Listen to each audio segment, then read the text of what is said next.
Good morning, everybody, and welcome back to another morning tech talk.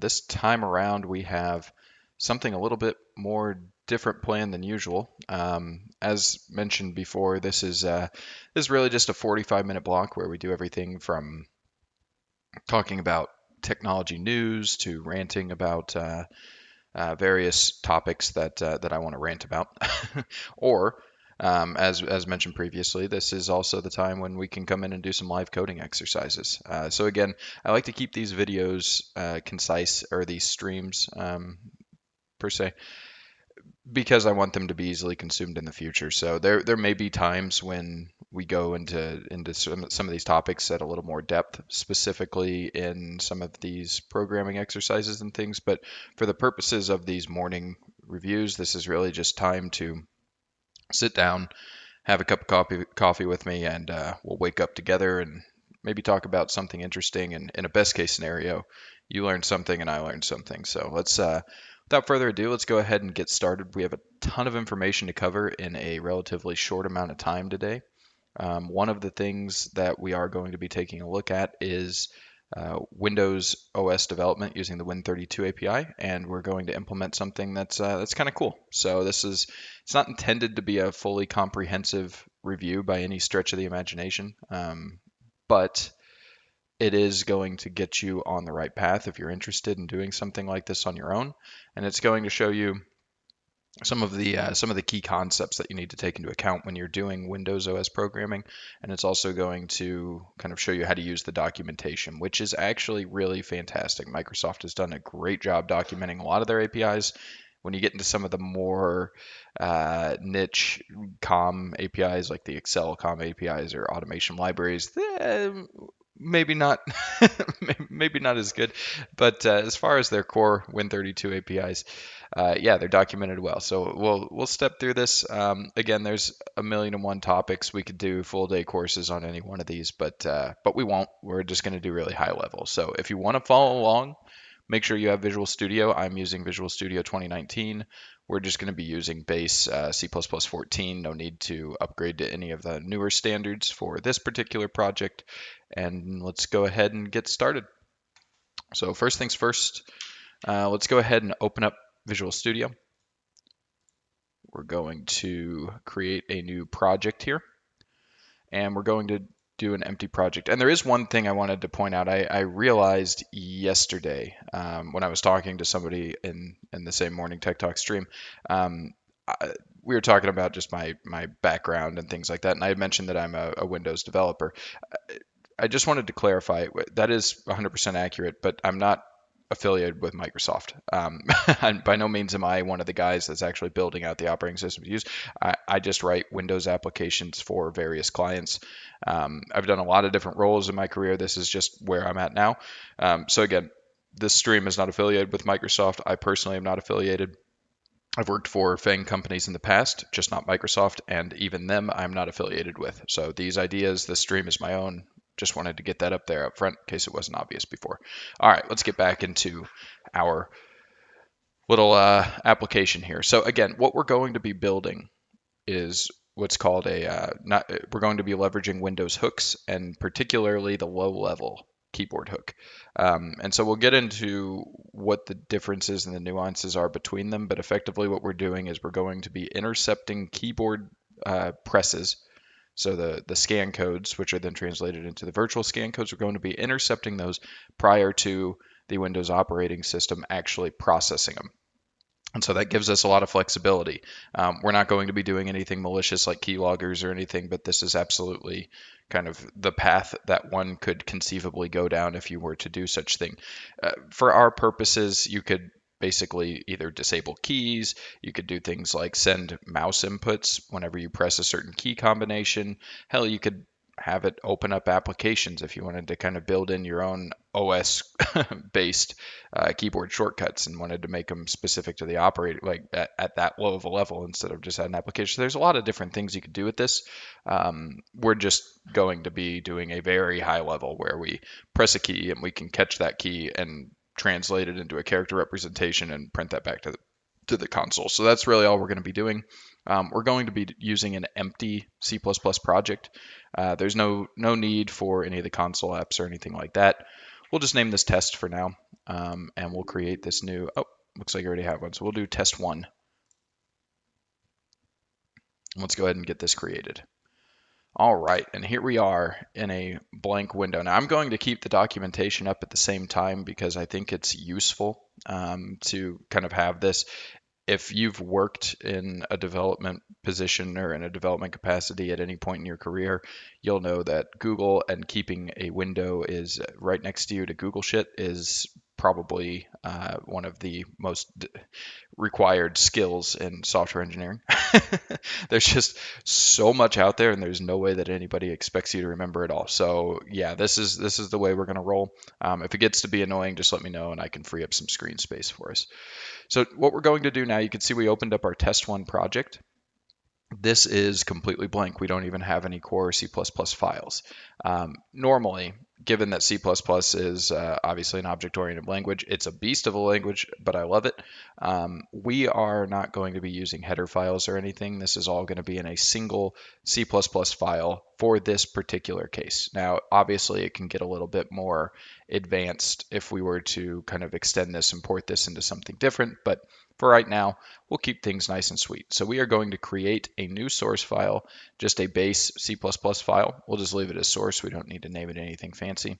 And now we have about as lightweight of a project as we could possibly imagine. We just have a single source file, and it's time to get this thing up and running. Let's start including the information that we need, the header files that we need to get this stuff working.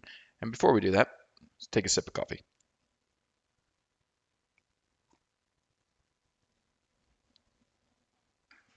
All right, so first things first, we're dealing with Windows, so we want to make sure that we include our windows.h header file. Now this is going to bring in everything that we need, right?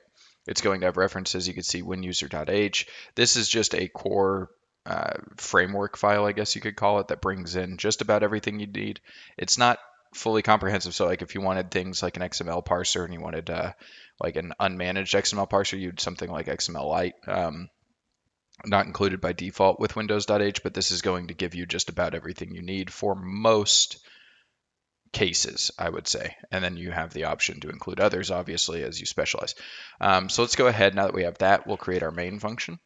So we'll do int main. Because we're not dealing with a console application, we don't really care. If you're familiar with main functions in languages like C or something like that, you don't necessarily need to have the int argc character array argv. That's really only necessary if you're passing parameters into your main function. And in this particular case, we're not. We just need this to start firing off our system calls that we need, and we're going to set up our own loop inside to keep this thing alive, which is called a message pump, and we'll get into that here shortly as we start coding this out.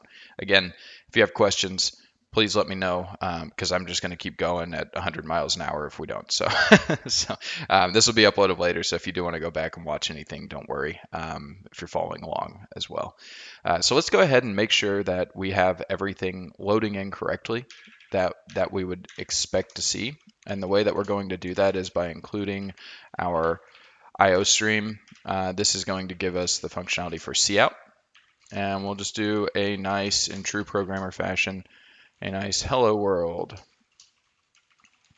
And we'll end that there. And we can hit F5 to compile, make sure that everything is running as we would expect. And there we go. We have our hello world. Apologies if the text is, I know it's white on gray. It's really not the prettiest, but unfortunately that's just when I was tweaking colors what I ended up with. All right, so we have a program that compiles. We're printing out to the console window. What now? We said we were building a keyboard hook. Okay, so let's go over a few topics first. The first thing that we're going to need to do is create what's called a hook. Now a hook allows you to set a callback function in between you and the processing chain of the operating system. And this is my kind of layman's terms explanation, so there's obviously a lot more at play. And if you are familiar with these and you know that I'm wrong, just know that this is simplified, and it's also something that, hey, everybody only knows so much about certain things. So if I misspeak, please let me know. But but we'll continue on. In this particular case, what we're going to be doing is creating a hook, which allows us to set a callback function, our own personal callback function, which we can then intercept messages as they're sent. So the way Windows communicates with each other, and when I say with each other, Windows, the operating system, is kind of the conductor, right? And then you have all these different processes, all these different windows. For instance, we have a Visual Studio window, we have a browser window, I have a Twitch window, I have OBS Studio window, right? All of these things are running and they have their own handles to the windows, they have their own message pumps and their own messages that are being sent to them.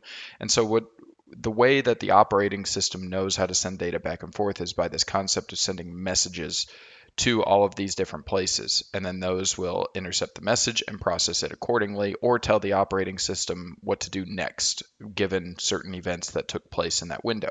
So since we're dealing with the keyboard, what we want to do is set a hook on the keyboard that says, hey, before you Windows as the operating system process my next key press, I want to tell you what to do with it. I want to have the ability to inspect it and make sure it's doing the type of behavior that I would expect it to do. And we do that by creating what's called an H hook. Now, I'm not sure if this is entirely what it stands for, but to me, I've always called it a handle to hook. That's why you see the double H. And we'll just call this KBD for keyboard. We're going to use a macro, which evaluates to just a standard function. In this case, it's set Windows hook EX. You can see this is going to evaluate to the W, which is the wide. You also have the A option for ASCII. Backwards compatibility. These macros are common in Windows because a lot of the system calls will have the wide and ASCII variations. I guess it probably is better to code it directly because we're dealing with systems calls. And so using a macro that may not be there on like a Linux application won't really blow up in your face too much because you're calling a Windows specific system call. So there really is no no cross compatibility that we would be dealing with here anyway. So let's take a look at this function. You can see I have it pulled up on the right hand side, and it does give us our parameters. It looks like it takes an integer, takes a couple like hook processes, H instances, another D word for the thread ID. What does all that really mean? Nobody is expected, if you're new to programming, or if you're new to Windows programming or C++ for that matter, nobody looks at this and says, yep, I know exactly what to do with that. That's just not reality, right? What you do is you reference the documentation. So if you look at this and you have no idea what that means, don't worry. Nobody else does either. What we do is we go and we pull up this function call and we say, okay, set Windows hook EXA. We're using the XW version. They are the same. We're actually just using the macro, which evaluates out. You can see here. And you can see that this installs an application-defined hook procedure into a hook chain. You would install a hook procedure to monitor the system for certain types of events. These events are associated either with a specific thread or with all threads in the same desktop as the calling thread. All right, cool. So what exactly does that mean? Well, this is going to tell us these are our 4 in parameters, and we could take a look and see what they are. So this first one, this ID hook, is the type of hook procedure to be installed. All right, I think we know what that means. We know we're looking for a keyboard hook, specifically the low level one. So if we look through, we have all these different types of hook options. We can see like for window procedures, we have debugging, we have foreground idle, we have get message, all these different ones. And then down here, we have keyboard, keyboard low level, mouse, mouse low level. We won't really get into the differences between the keyboard low level and the standard. Just know that the standard requires DLL injection and is a little bit more complicated, but could be a lot more powerful. In this case, we're just using the low level, so we don't need to worry about that DLL injection. So we're going to pick this one. You can see it's just a define on top, and it's going to evaluate out to 13, but we can use it just like this. So WH keyboard LL, and you'll see this will recognize itself as a define, and you can see it evaluates right to 13. So you could put that 13 in there if you're not familiar with these define macros here, but that's effectively what it's doing. Next up, we have our hook proc. Now let's see what this is. This is a pointer to the hook procedure. Now, let me get a sip of coffee and we'll get into this because this is a kind of C++ style concept here. And it's not overly complex, but it is important to note what's going on. So just 1 second.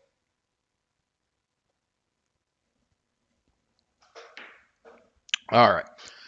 So this is where we're going to identify our callback function. And if you're not familiar with a callback, it's effectively the function that's going to get called when that message chain is being processed and it comes across our hook. It's going to say, "Oop, hey, before we continue on, this is inserting itself." So think of kind of like a man in the middle, right? He's just saying, "Hey, come to me before you do anything else." And so whenever this gets one of our valid keyboard low-level messages sent to it, it's going to pass through our callback function first. So since we haven't identified that yet or defined it, let's go ahead and leave that blank. These next two for H instance and DW thread ID, we're just going to leave those as 0 for right now. We don't need those. They're not relevant to what we're doing. So let's go ahead and define our low-level keyboard hook. And this is, if we take a look here, we'll see this is what we're actually using, our keyboard low level. And it installs a hook procedure that monitors low level keyboard event input events.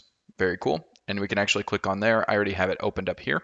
And this is going to tell us what our callback function looks like. See, this documentation, when you know how to use it, it really writes itself. I mean, it tells you exactly what you need to know. Knowing how to decipher the documentation is probably one of the more important skills to have as a developer. So let's see what this is. It's an application defined or library defined callback function used with set Windows Hook EX. Sounds like what we need. The system calls this function every time a new keyboard input event is about to be posted into a thread input queue. So notice how it says before. So this is it. Let's see right here. System calls this function every time a new keyboard event is about to be posted into the thread input queue. So this means that we are dealing with it before it's even posted to the message queue. You can get it after it's been posted. You can get it after it's been processed. There's a lot of different states. In this particular case, we have the ability, because it's before it's posted to the message queue entirely, we could throw it away and the operating system won't do anything with that keyboard input. So you get a lot of power. Effectively, what this is, because of where we are in the messaging chain, it is our responsibility to make sure that we don't blow up keyboard inputs as a whole. So we do have some things that we need to take into consideration, and if we don't, it'll effectively disable our keyboard or screw things up for the remainder of the time that our program is running. So we do need to take a lot of care. We are dealing with operating system calls, but at the same time, we can have some fun. Nothing is irreplaceable at this point. You know, worst case scenario, you just have to force quit your application. So don't worry about blowing up your computer. It's not going to happen, not with this at least. So let's take a look and see what we need. We need an lresult callback low-level keyboard proc with these parameters. And so let's go ahead and type that out and we'll take a look and see what actually is going on here. So we have an lresult callback, which is just a nice little decorator. We'll call our function keyboard hook in this case. And then let's take a look at the parameters here. We need an int called encode. We need a wparam called wparam and an lparam called lparam. Very cool. All right, so let's take a look and see what this is. There's a lot of crazy junk going on here, and we probably would serve us to talk about it just briefly. So the lresult, this is just a standard Windows type. You can see it's just a type def or long pointer. This is effectively going to return the next message in the chain. It's going to continue to process the chain after this is done, and we need to take special care once this is done. And we'll get into that in just a second, but just know that this is a return value if you're not familiar with C++. This is one, even if you are familiar with C and C++, you might not be as familiar with. This is a decorator. This is useful for, you can see this evaluates out to standard call as compared to, I believe it's CDE, CL, something along those lines. It's old cruft for backwards compatibility from early days of Windows. And in 64-bit world, I believe you don't need to worry about this anymore. This is specific to 32-bit. It gets into setting up the stack appropriately for how it handles and treats a lot of the cleanup and variables and stuff like that is my simple understanding. Don't get hung up on it too much. Just know that for a lot of these core Win32 APIs, it'll tell you if you need to flag it in a certain way. And in this particular case, we do, but it sets up the stack when the compiler puts this down into machine code and all that good stuff, and it needs to be in a certain way. It's I wish it wasn't there. It's just there's a lot of stuff in the Windows OS that is there for backwards compatibility reasons and for historic reasons, and this is one for better or for worse. People get very opinionated about that. All right. Moving on, we have our function name. We called this KBD hook, and then we have our parameters. So these parameters, the int code here, this is going to tell us this is a code that the hook procedure uses to determine how to process the message. We don't really need to inspect this too much. It's useful to the operating system, not too useful to us. The W param is useful to us. So this is going to be the identifier of the keyboard message. You can see it's going to send something like key down, key up, sys down, sys key up. That's going to be what we need to figure out what type of event has occurred. And then the L param is a KB DLL hook struct structure.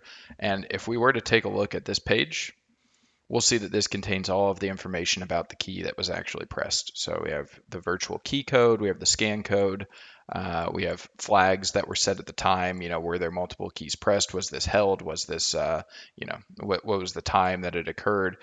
A lot of different things. If you do get into the flags, which we won't today, you better get familiar with like bit shifting and things like that, because it does use like these bit flags, the concept of bit flagging, where you have these positions here to flag in a certain way to let you know the different state that the key was in. So it gets really cool. You feel like a real badass hacker when you're doing it, but it's not overly complex, and we're not really going to get into it too much today. All right, so let's go ahead and actually make something cool happen. So the first thing that we said was that our L param is a KBDLL hook struct. So let's go ahead and make sure that we've casted that into the appropriate variable type. So we have a KBDLL hook struct. We'll get a pointer to that. We'll just call this S for right now, because we can't be bothered to name our variables in such a short little program here. So we're going to reinterpret cast this to the KBDLL hook struct, KBDLL hook struct, and pointer, and we're casting our L param. So what this is doing, if you're familiar with C and you're like, what the hell is this reinterpret cast crazy bullshit? This is C++. So they've I don't know if this is true. This is the rumor I've always heard, that they've made it as long and arduous as possible to start casting, to kind of encourage you to not do so. C style cast, we could have easily just done like this, right? Like our C style cast, like a KBDLL hook struct, like this. This is C style. This is C++ style. Difference is that this is going to cast from like one type that doesn't necessarily have anything in terms of inheritance into another, and it's trusting you. So a reinterpret cast is similar to like a raw cast, like C style down here on line 7. It's not encouraged due to the fact that you don't get the niceties of like ensuring that, if you're casting from one object to another, you could use things like static or dynamic cast to try to retain a lot of those methods that may be picked up through inheritance and stuff. Whereas this is blindly trusting the programmer to cast into types. So it's saying, okay, you're going to reinterpret this variable as a completely different type than what it is. We're going from a L param, which is just a long pointer, straight into a KBDLL hook struct. You better know that that's going to work, and it puts the onus on the developer to ensure that that's the case. In this case, this is how Windows does it, and we know that we're okay, so we're fine there. Now we have S, which is a variable that we can go ahead and poke and prod at to get some useful information out of.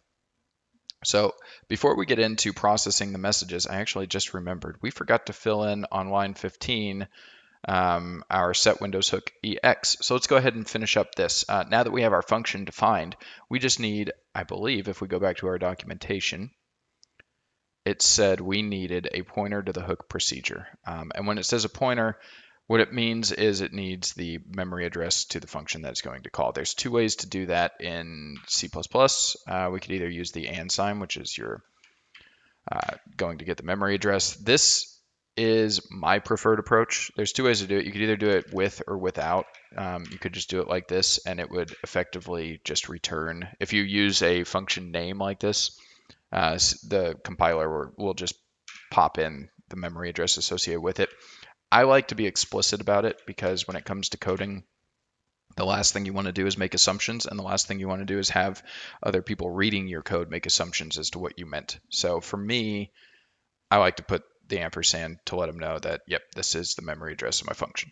But you have options. So anyway, there we go. We've now filled out our set Windows hook EX. It's going to install a keyboard, a low-level keyboard hook, and it's going to install this process into the calling chain. And then, so what's going to happen is I press a key on my keyboard.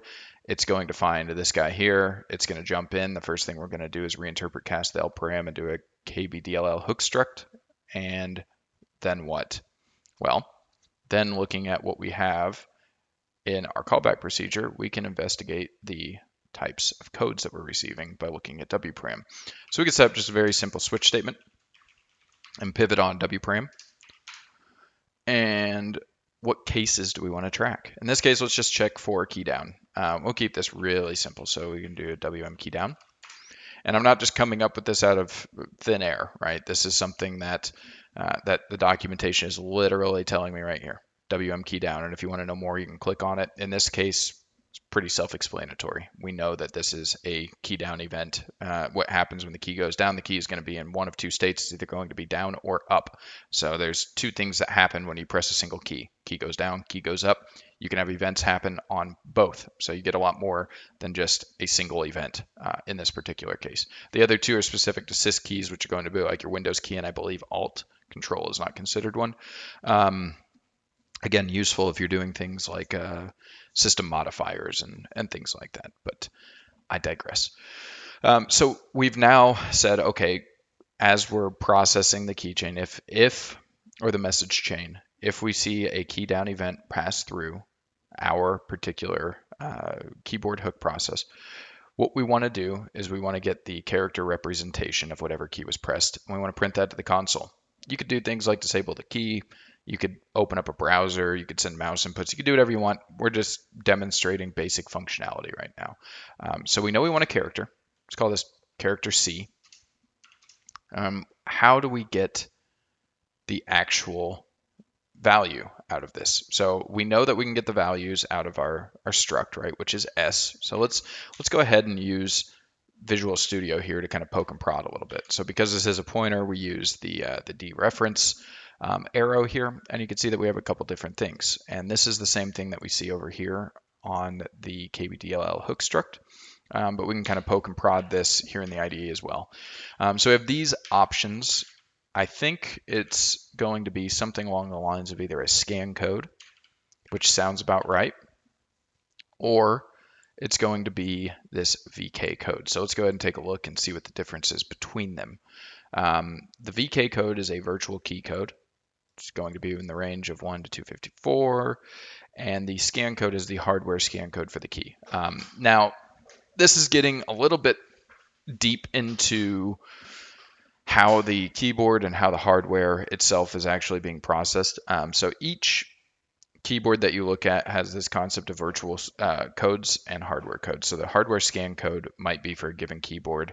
I don't know, you press the third key from the top, maybe that's index 0.2. Another keyboard may have that as index 0.12, right? It's specific to the hardware, the actual scan code. Whenever the keyboard is plugged in, most are going to use the same type of interface, but they are going to present the operating system with a layout of their hardware scan codes and which keys those map to. The operating system and us as developers should only really concern ourselves with the virtual scan code, which is going to be like the standardized, if I press the letter A, that's going to evaluate to A, right? Where you may have a really funky ass keyboard that that implements A as like, I don't know, the 15th key or something like that, right? Whereas most implement it as third, right? Who knows? I'm just coming up with these kind of out there ideas right now, right?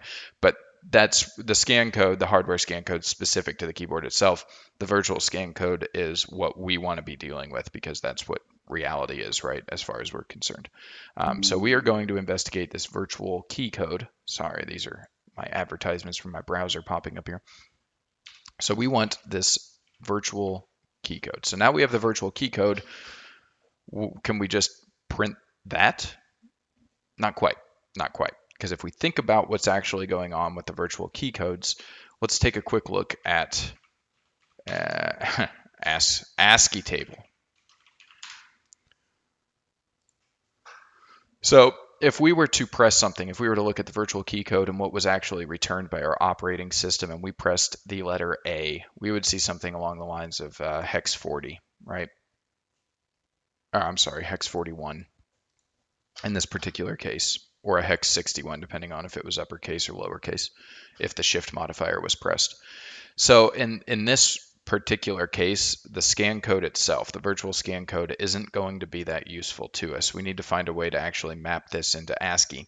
Now we could do things for, especially with characters called like ASCII arithmetic, where you could do like plus, A or something along those lines if you know that you're dealing with alphanumeric, or with just alpha keys.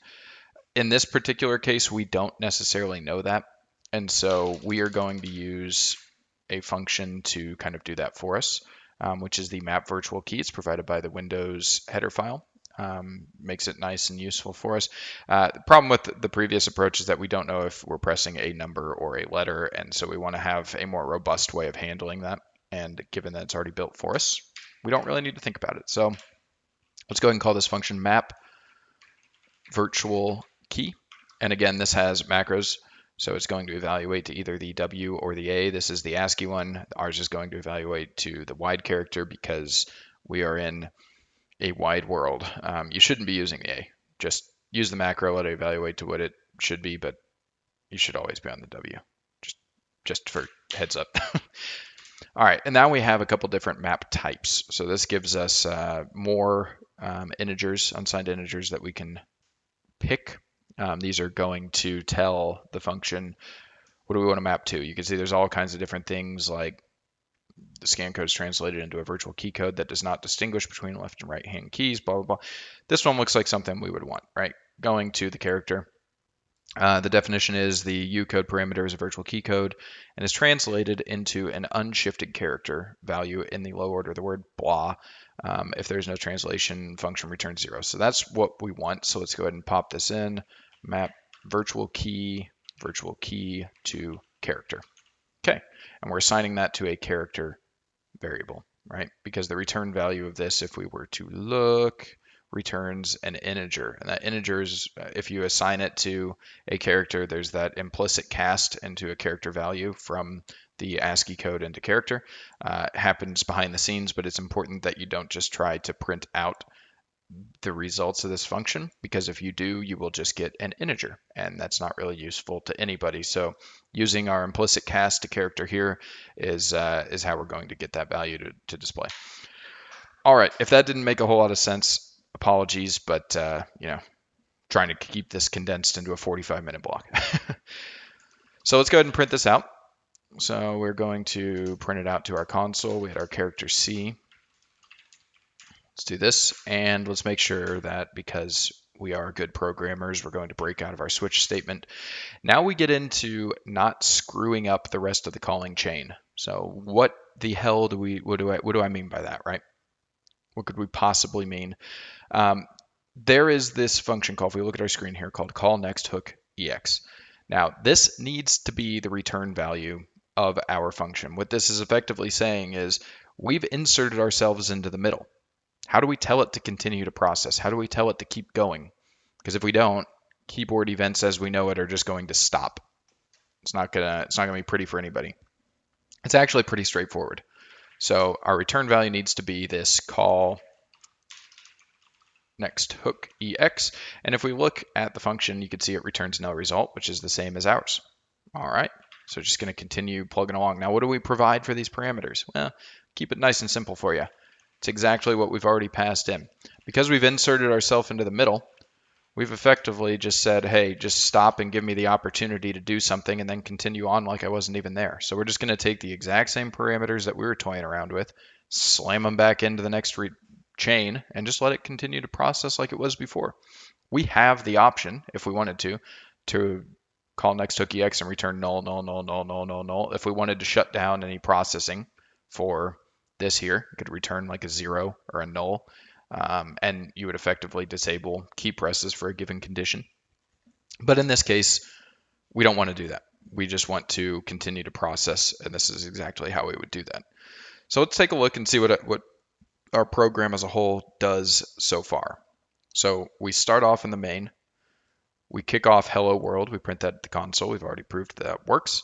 Then we say that we want to have a hook. And so this is effectively grabbing this hook ID, which is a pointer to a hook, and we're installing a keyboard style hook, a low level keyboard hook, and we have our callback function, which is assigned to this KBD hook here. So then once that happens, I press a key, it comes through here.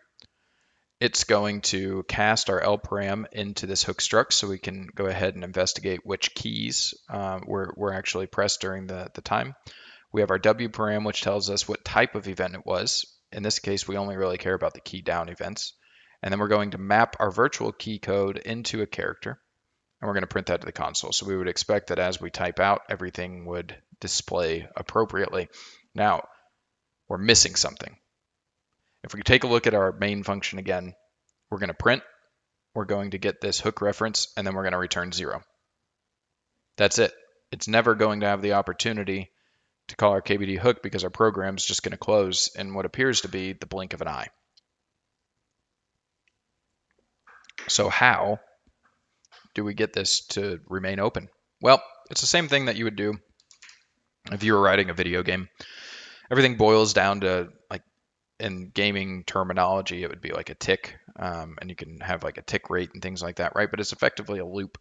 And in gaming, they call it a tick. Here, we're just going to call it a message pump. But effectively, we want to spin on all of our messages until we get a quit message. This is a really common Windows practice. You'll see this a lot if you do programming like this with the Win32 API. It's very simple, although it looks confusing at first, so I'll try to explain. The first thing we're going to do is have a message. At the beginning, I mentioned Windows communicates with its processes and its GUIs and its windows and all these things by sending messages of data back and forth. These are just little packets of data. It looks like this. This is considered a message, right?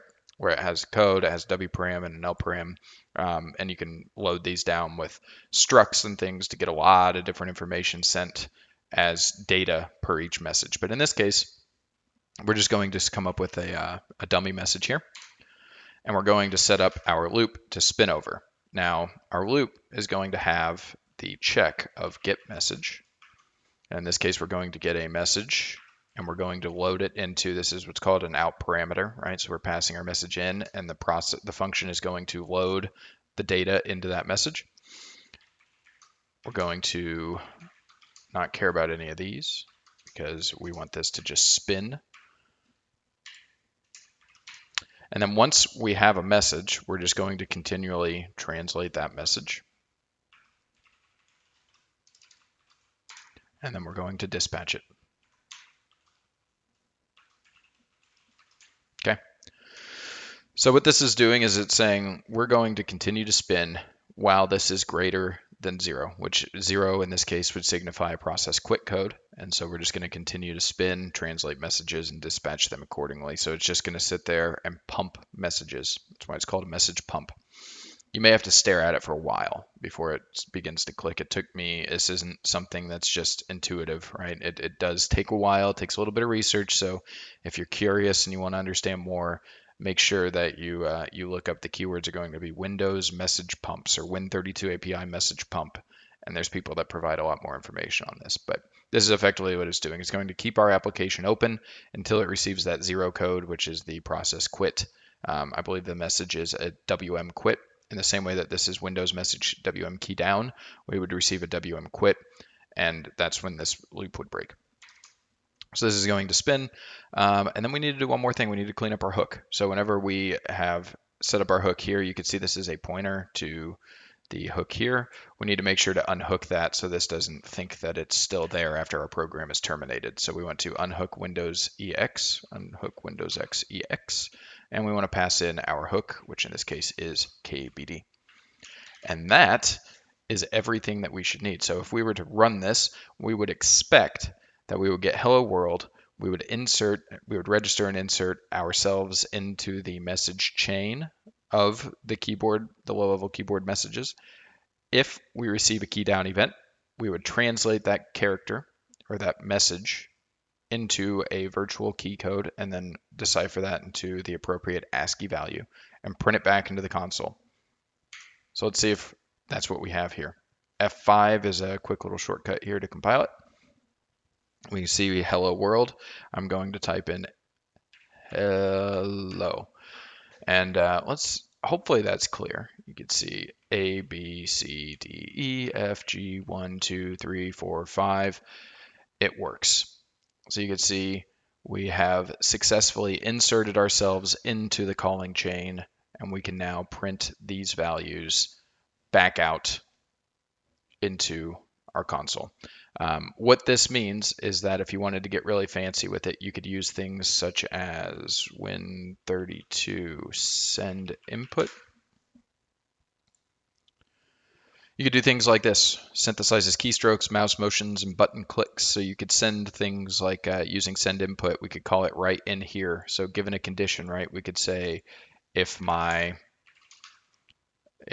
actually we shouldn't do it this way. We should actually compare against the scan code, but just for the sake of doing things here, if this is equal to C, right, then do something, right? Or send input.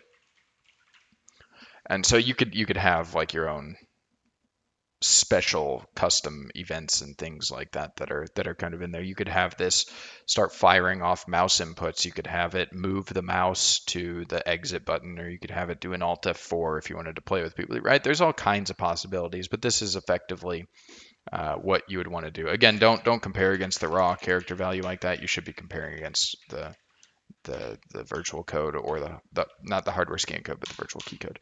But yeah, effectively that's how you get started with Windows hooks, specifically the low-level keyboard hooks.